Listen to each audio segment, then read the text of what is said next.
What's going on, guys? Welcome back to my channel. This is Leo's Nerd Talk, and today we're going to be going over Spider-Man Far From Home. So let's get into that. My name is Leo, and we're talking about movies, TV show, video game later, or just anything nerdy. You are in the right place. And like I said, today we're talking about Spider-Man Far From Home. So without further ado, let's get into the review. Now, the time of recording this, we are just one day away, at least for me, to go watch Spider-Man Brand New Day. And here we are, reviewing Spider-Man Far From Home, and we have one more movie to go before we go into Brand New Day. Super excited for this. I've seen some spoilers online already, so I gotta stay away from online as much as I possibly can, because I've seen things already. I'm like, no, please, no. I want to experience it for the first time by myself, or on my own, I should say. So I am still very excited for what is coming in this movie.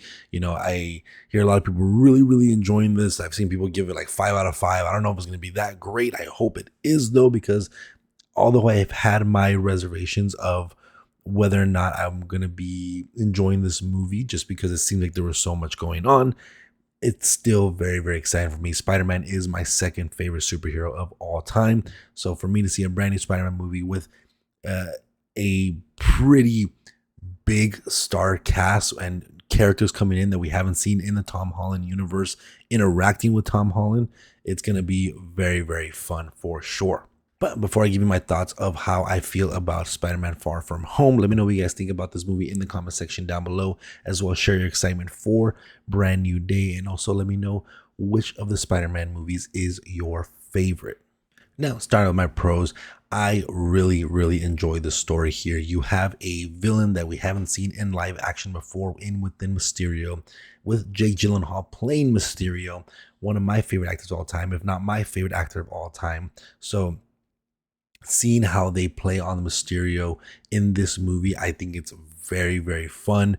I love the twists and turns they do, where they try to pull you in with Mysterio being somewhat like of a good guy, and how it all gets manipulated by the end of it, and how he manipulates Peter Parker and all these different things, his full-on plan. I just absolutely love everything that Mysterio does in this movie. Of course, like I said already, Jake Gyllenhaal is one of my favorite actors of all time. I think his performance in this movie is absolutely incredible. I think all the Mysterio illusions is done so well. The CGI to display all these illusions was absolutely amazing. The sequence where he's like messing with Peter Parker's mind, with Spider-Man's mind, it's kind of like a sequence straight out of a horror movie. It just has such great visual effects, such good illusions, and messes with your mind. You don't know what's reality. I think everything with Mysterio in this movie is absolutely incredible. I also really enjoy, of course, Spider-Man. He has matured a little bit more. He has a little bit more experience. His fighting style is so epic and crazy, and all these acrobatics and spins and twists and turns, and the way he utilizes his web and all these different types of things.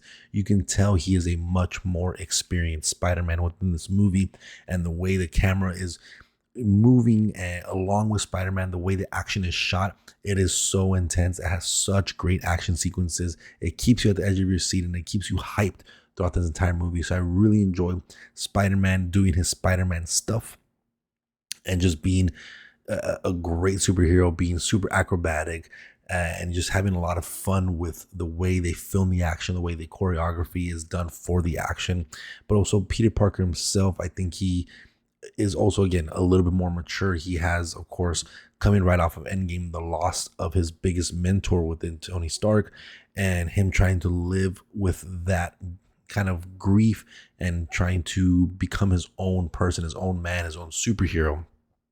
And the relationship he starts to build with Happy and stuff like that. You bring a lot of heart and a lot of emotion through the Peter Parker character. So I do very much so enjoy that as well. And although this isn't the street level stuff that we want, and we're not in New York for the entire movie pretty much, I still enjoy this little Europe kind of tour they're doing for the school, and him going to all these different locations. I think it's a fun setting, even though we're not in New York, where we really want Spider-Man to be that street level New York superhero. Even though we're not in New York, I still really enjoy the settings, and I think it just adds for a little bit more flavor for this movie, and especially with Mysterio and all the things he's able to do in these big cities, these grand illusions and stuff with Spider-Man going through all these buildings and trying to figure out how to use his powers with not really any skyscrapers around and having to manipulate his webbing to get around and do as best as he possibly can. I think it just leads for a lot of great moments and is also just a really nice scenery as well in all the different locations that we visit as all the things unfold with Mysterio. I'll get a little bit in the cons of this specific positive in a little bit, but I do think the way things end up with MJ is overall good. I do enjoy that relationship finally coming together and then finally letting each other know how they feel about each other, and that kind of all just coming together pretty nicely by the end of it. There are still some cons within that aspect of the film that I'll get into a little bit later, but overall, I do think having MJ as the focal relationship point now is much better than what we had in Homecoming, where we had a love interest that we really didn't care too much about. Where in this case, we do actually care about MJ and want to see this relationship kind of build and grow.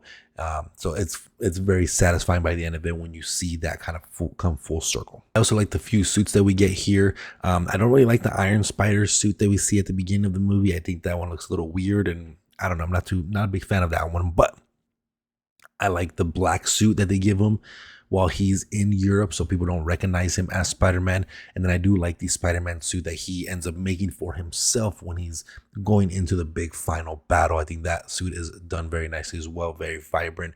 And I do like the red and black. I know a lot of people prefer the red and blue, which I do overall prefer, but I think the red and black does look pretty cool and sleek. So I like that he was able to design that himself and kind of put his own flavor onto it. Because I do like all the suits that we get here. I also enjoy the score. I think the score is done very, very well, very epic. You feel that heroism in the score as well. But yeah, overall, I think this is just a fantastic Spider-Man movie. I feel like this is a movie that doesn't get talked about enough, mainly because we have just a location that people don't really care too much. You know, who cares about Spider-Man in Europe? We want him in New York, but I think that setting is fine. And I guess for something that I saw today also is that the rewatchability of the movie might not be as high just because of the twists and turns that happen. When you already know that's coming, it might not hit as hard.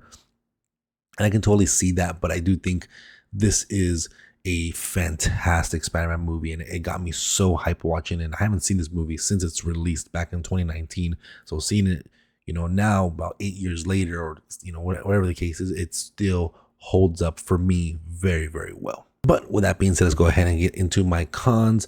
And I really don't have many cons here. One, it's a kind of hypocrite con is, yes, I do think overall I would prefer a New York Spider-Man movie, even though I do enjoy the Europe setting. That is something that is missing from the Spider-Man films for Tom Holland, at least, is where we never really got a traditional Spider-Man movie, and that's something that I feel like is missing from the Spider-Man's character's lore, or experiences, that he hasn't done a street level type of New York film yet. Of course, we're getting that with Brand New Day, so we'll see how that transcends, but as of this point, when this movie comes out, we haven't gotten that yet.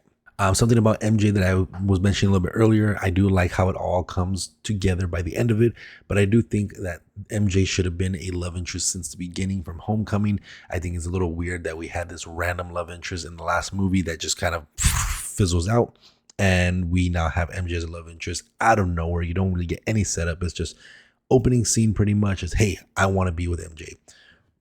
Where did that come from? We never got that buildup of him liking her. So it is a little bit of a strange, just like switch up of why he wants to be with MJ. I don't really remember anything in Homecoming or anything previous before those movies to suggest that he has feelings for her. She just, in Homecoming, she seemed like a very sidebar character. So even though I like the end result of it, I think the way they just made that into a love interest out of nowhere was a little just out of nowhere. And I do think this movie does lean a little bit on the Tony Stark aspect, where he has to live up to Tony Stark. He's not really his own person yet. So I feel like that also kind of holds back Spider-Man's hands, where he's trying to live up to somebody that he can never be. And not to say that he can't be as great as Tony Stark, is that he has to find his own stride. He has to find his own purpose. And the whole movie just keeps beating that point in that, who's going to be the next Tony Stark? Who's going to be the next leader of Avengers? Who's going to do this? Who's going to do that? Who's going to do that? They don't let Spider-Man be just Spider-Man. It has to be about the Avengers and the whole world, and who's going to lead it, and who's going to be the next Iron Man, and who's going to fill in those shoes and sacrifice his whole life to become the next biggest superhero. It's that is very much weighed down on Spider-Man's character throughout the whole movie, and it doesn't allow him to just become his own hero. And that's not a full negative. I feel like that's more of a mix in my opinion, because I do like that Tony Stark aspect of it a little bit, where it was his mentor, so you feel that emotion from it. But I wish they wouldn't beat it so down of, are you going to be the next Avenger, leader of the Avengers? Are you going to be the next leader of the Avengers? Are you the next Tony Stark? That is constantly happening throughout the movie. So once again, it's another Spider-Man movie for the Tom Holland series franchise that it doesn't allow him to just be Spider-Man. It has to be about the overarching Marvel universe. But I think that's going to be it for this one, guys. There's really not much that I don't like about the movie. I have a lot of fun with this movie, a lot more fun than I remember having. It's a really, really great Spider-Man film, in my opinion. But yeah, let me know what you guys think about this movie in the comment section down below. Once again, share your excitement for Brand New Day. And again, if you guys are talking about the movie, TV show, video game related, or just anything nerdy, you are in the right place. Make sure to like and subscribe, and I'll see you guys on the next video. Thank you.